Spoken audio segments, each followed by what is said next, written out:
Hello, everybody. Welcome to today's episode of CCIR Student Research Spotlight. I'm your host, Nell, and today I'm welcoming Riya from Indiana. During Riya's time with CCR, she completed a project titled Recommendations for Next Generation Solid State Lithium-sulfur Batteries, working with Dr. Lee. So welcome, Riya. It's lovely to have you. I wonder if you could begin by telling us about your projects. What does that title mean? Give us a little overview. Yes, thank you so much for having me. So while I worked at CCIR with Dr. Lee, I worked on a project with like next generation batteries. So these type of batteries, they're not the type that you have like in your phone or in like a toy car. These are kind of like the Tesla batteries, right? They're electric batteries that power your car.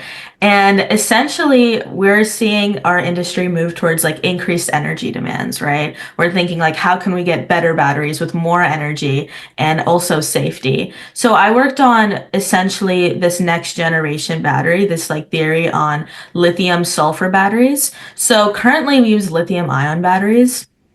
And there's a lot of safety concerns with that. You might have heard like when electric vehicles like crash, the battery is compromised and sometimes those can explode. And that's a really like big concern for people who drive like electric vehicles. So I researched essentially the reaction pathway of lithium sulfur batteries. And essentially we're looking at a safer way for batteries to work and also higher energy density, which is really exciting because a lot of times in chemistry and engineering, it's like you can have better energy, but it's not a less safe option. Or it's more safe, but it's less energy. But in this paper, I was able to kind of pursue something that had the best of both worlds. So that was really exciting. Amazing. So presumably you have a background in chemistry and engineering, is that right? Or yeah, how did you get interested in batteries specifically? It feels like such a niche thing. Yes, I would say I've always really liked electrochemistry. I've taken kind of like courses outside of school, just like focusing on electrochemistry. And then like in my personal life, like my dad drives an electric vehicle. So while we're going to school, he's like telling me all the fun stuff about his car. He loves his car, right?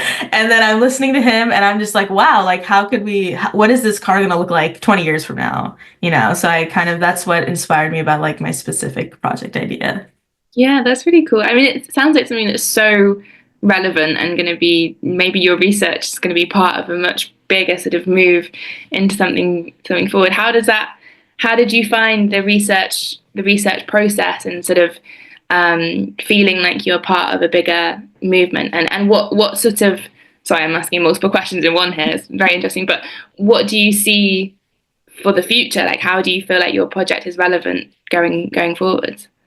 I would say my project is definitely relevant to the future because kind of like in my title, I say next generation. So right now we're not using my like the battery that I proposed, but in the future we're moving towards that. So once we get into like production per se, maybe like, 10 years in the future, then like every car will have like the lithium sulfur battery because it's just safer. And that's like a huge priority right now for like car industries to make sure the passenger is safe and it'll increase energy density. So in terms of how I see this moving towards the future, I see this not as something that can be implemented like right now at this exact moment, but maybe 10 years it'll be implemented like everywhere. Yeah, fantastic. So tell me a bit more about the research project. How did you go about starting it? What was the support you got from CCIR like? So I knew like going in that I wanted to do something electrical engineering based. And then of course I got the idea driving in the car with my dad. So I talked kind of like in these initial sessions with Dr. Lee, and he gave me, I think about like 4 sessions of just like electrochemistry basics. So he gave me exposure to a lot of different topics, not just batteries, maybe like there were different batteries, like sodium batteries, that he exposed me to. So in the first 4 sessions, I really got a grasp of like so many different topics in electrochemistry. And then after that, he asked me like, what like pulls you in, what draws you out of all these different topics. And then I picked lithium. I picked lithium sulfur batteries. And then after that, we really dove deep into that like niche topic. And then I was able to pursue that. And I think it was really amazing how I kind of got that choice of what I wanted to do before kind of jumping into my research topic. Yeah, no, that's really cool. So you can kind of find your own interests more as you go. That's really awesome. Um, yeah, so in terms of resources within CCIR, how did you find, is this your first time doing research? And how did you find navigating that kind of academic space and the resources that CCIR had to offer? I would say this was probably my first time doing formal research because at school we have like I have a research class, so that's part of school. But in terms of formal research, this was kind of like my first experience. I thought, in my opinion, the best research that I had was that Dr. Lee was able to run like laboratory experiments, which I thought was like super cool. Of course, like I would love the experience to watch it in person, but obviously it's virtual. But still being able to like get results to like put in my paper was super exciting for me. And also just kind of the flexibility was really important as well. Mhm. Kind of like during school, a lot of things happen. So CCR like scheduling that for me and like making sure that research fits around my schedule and also fits around Dr. Lee's schedule was really important. And I think that was a great resource for me. Yeah, no, that sounds really good. So, how long did the program last altogether, and how did you find that kind of work-life balance? And what was it like doing it virtually as well? Because I imagine it's quite, yeah, as you say, it'd be amazing to be able to be there in person and carry out the experiments. But what was that like? So I would say the overall research experience probably took maybe like 8 months, probably since the beginning to the end. Yeah. And I think that doing it virtually gave me a lot of more like flexibility in terms of like writing my paper. But so I, of course, again, like I would have loved to be there, but the lab was still able to like Dr. Lee was about to able to handle it, and he also sent me like pictures and videos, so that way I could still like see what was going on. And I also liked how just like sending papers, he was able to edit it in real time, like through screen sharing. So there was a lot of like ways that it felt like I was there. There it really did. So I think that was great. No, that's wonderful. And what was your relationship with Dr. Lee like? How did that function? I think I really liked my relationship with Dr. Lee. I think at the beginning I was like, oh my goodness, like Cambridge professor, I was like a little intimidated, right? And then I meet him and I'm going through these classes and I think I just see like how much he's passionate for what he does. And I was like, okay, I don't have to be intimidated anymore. It's just kind of like we're both learning together and he's teaching me. And I felt at first I felt like it was going to be a lot of pressure, but I realized that there wasn't any like huge expectations. It was just like following my path and my curiosity, and that was really great. Yeah, that is really great. That's how it should be, and I'm really glad that was your experience. How did you find? What do you feel like you've learned, maybe personally? I mean, it sounds like you'll have branched out a lot in the kind of research and academic sense, but how do you feel like you've grown throughout this process? Is there anything that yeah, you feel like you didn't know going into it that you're going to take forwards with you? I think what was really important, just as like a personal growth lesson, was to make sure that you find something that is important to you and is relevant to you to pursue in your research. Because I think, like, especially when I'm pursuing something for like 8 months, if I didn't like my research topic, then the entire experience wouldn't have been great. But since I was able to enjoy it and also like implement it kind of in my daily life, I think that was really important. So I think like understanding your own passions and not and being honest with yourself, if you don't like something, being honest and being like maybe I should move on, or saying, oh, this topic really connects with me, I'm going to pursue it more. Understanding that about myself and understanding that I'm into electrochemistry was really important lesson for me. Yeah, fantastic. I'm interested. How did you get into electrochemistry at the beginning? Like, what is it that you like about it? So I think I like just kind of how it's one big system. Kind of, it's like, so you have your anode and cathode, and then you have like your flow of electrons. And I think just it kind of felt almost like a heart somehow, like the flow, kind of like the flow of blood through a heart is like the flow of electrons through a battery. So the way that system kind of worked was really interesting to me. And that was just kind of the concept was really interesting, but also just like the implementation. And it's so relevant to our daily lives right now because I think our industry is just growing and growing. So a lot of people are concerned, like, how do we have enough energy to meet the rising demands? So I kind of wanted to contribute to that. And I would say my first exposure to electrochemistry was probably in my first chemistry class. We had probably like, I want to say maybe like a week of the year that we spent on electrochemistry. And then that week I was like, wow, this is really interesting. So then I went online to see like, what are people doing in this field? And it was just like this explosion of research. Like it's really just a growing field. So then I was like, I kind of want to dip my foot in the water and contribute to this field. That's wonderful that you got to spend then 8 months researching it after 1 week of school. That's really good. So going forwards, is this something that you want to pursue? And do you feel like, how do you feel CCIR has set you up for that? How do you feel it's preparing you for your future goals? Mhm. Yeah, I definitely would like to major in chemistry, major maybe in like electrical engineering. And I think that having this exposure and having this research really puts me up well for college because I know like exactly what I'm into. So I'm not uncertain anymore while I'm going into that pathway. And I think the CCIR experience really built me up for that because I really liked how they gave me a lot of topics. So when I chose one, I knew I was interested in it. So it kind of, in other words, CCIR prepared me by showing me what topic I was really interested in and what I want to pursue in the future. That's really good to hear. I'm glad. What were there any challenges that you faced along the way with CCIR? And maybe what's something you wish you'd known before going into it?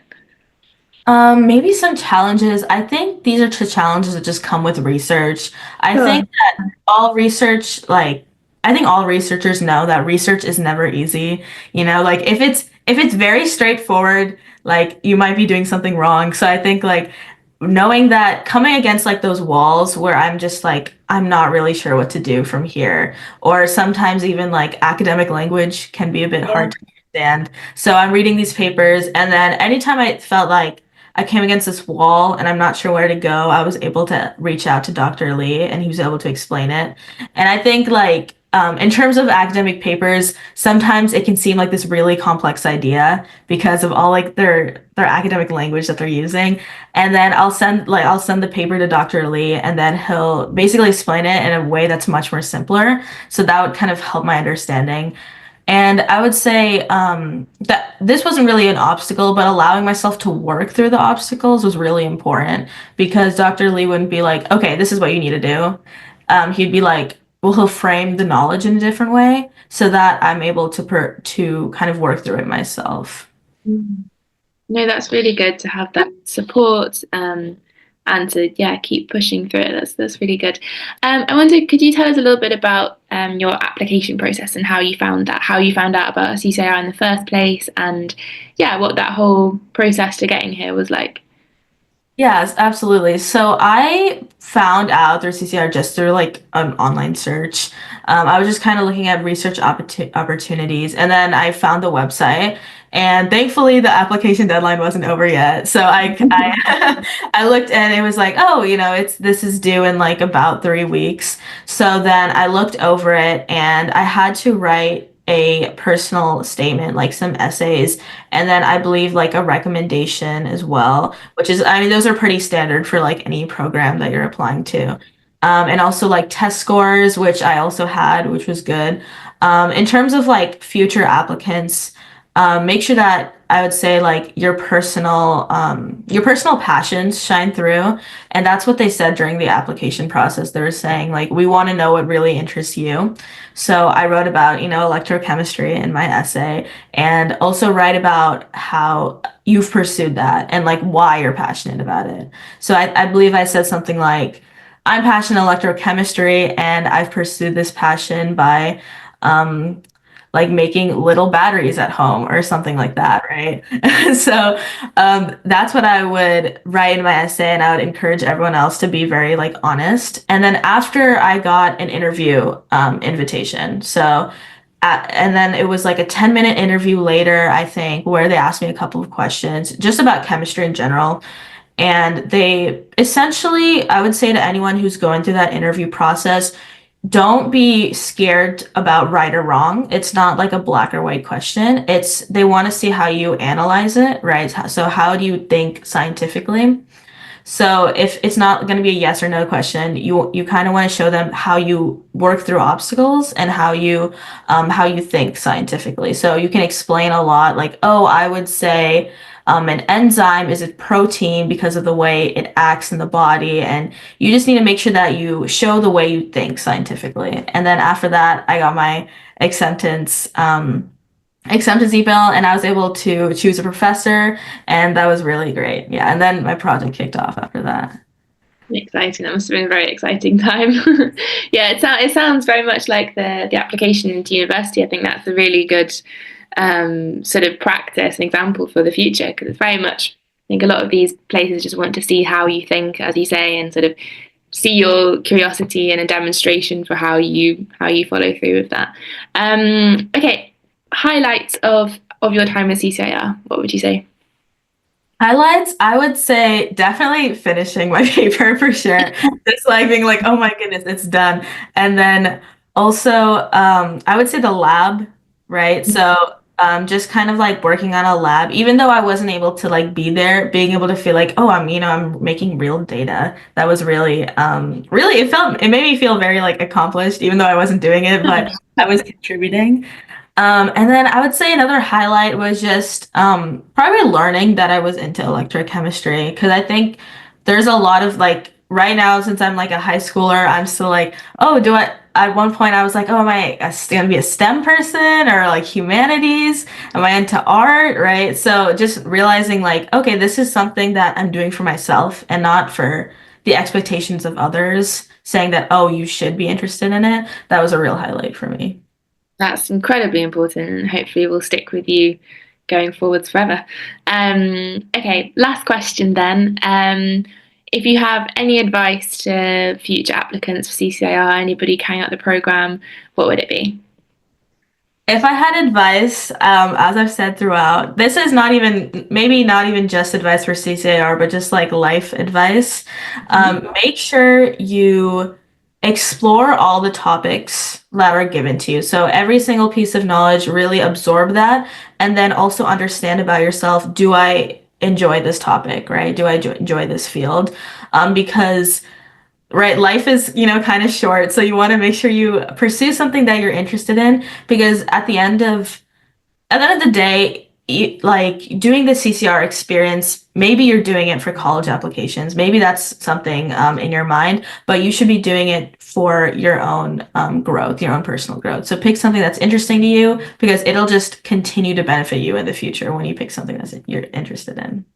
Yeah, absolutely. I think that's fantastic advice for everybody. Well, Ria, thank you so much. It's been really interesting talking to you, and I hope that in a few years' time, your dad will be able to drive a car with one of your batteries in it. So. Thank you so much.